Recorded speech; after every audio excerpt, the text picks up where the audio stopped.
So I did a verification one first here. So verify that cosine x, cosine x cotangent x over 1 minus sine x, the whole thing minus 1 equals cosecant of x. So this is actually an identity. It's not one you need to memorize though, okay? Because there's really infinitely many identities with trig functions, and you don't need to memorize that many for the obvious reason. Okay, so what am I going to do? Well, first I multiply both sides of the equation by 1 minus sine x. Why? Just to clear the fraction. And this isn't the only way to do this, it's just the way I decided to do it. So when I did that, right, 1 minus sine x times the first term is just cosine x minus cotangent x, right? 1 minus sine x times the minus 1 is just minus 1 minus sine x, and then 1 minus sine x times cosecant x. Okay, so I just multiply both sides of the equation by 1 minus sine x. Just to clear the fractions. And then I just distributed this minus, because I'm a little paranoid about minuses, so I just wanted to get rid of this minus here by distributing it, right? So minus 1 plus sine x. And I distributed this cosine x minus sine x, I'm sorry, cosecant x. Cosecant x minus cosecant x sine x.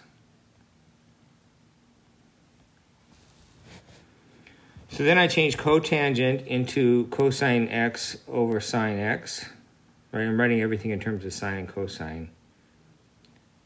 This is already in terms of sine and cosine, so I just leave it. Equals, this is 1 over sine x. This is 1 over sine x and sine x. So notice this cancels and you get 1, which is nice. So I got minus 1 and minus 1. I forgot the minus in front here, right? So this is minus 1. And this is minus 1. They're on opposite sides of the equation, so I can cancel them. Think of adding 1 to both sides. So that's the first thing I noticed. So then I put these together. The cosine here, that's cosine squared over sine x plus sine x equals 1 over sine x. I mostly just wrote it without this thing, but while I was at it, I multiplied these two. Now, I need a common denominator of sine x, right? So now I can multiply both sides of the equation by sine x.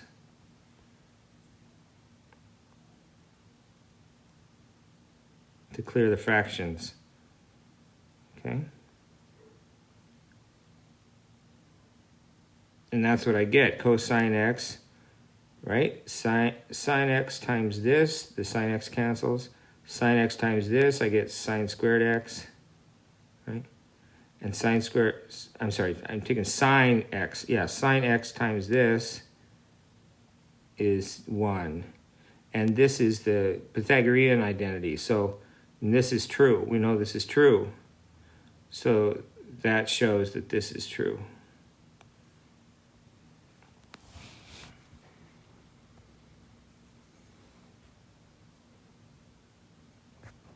Okay. So we just simplified it down to the Pythagorean, the main Pythagorean trig identity. Remember, identity means it's always true.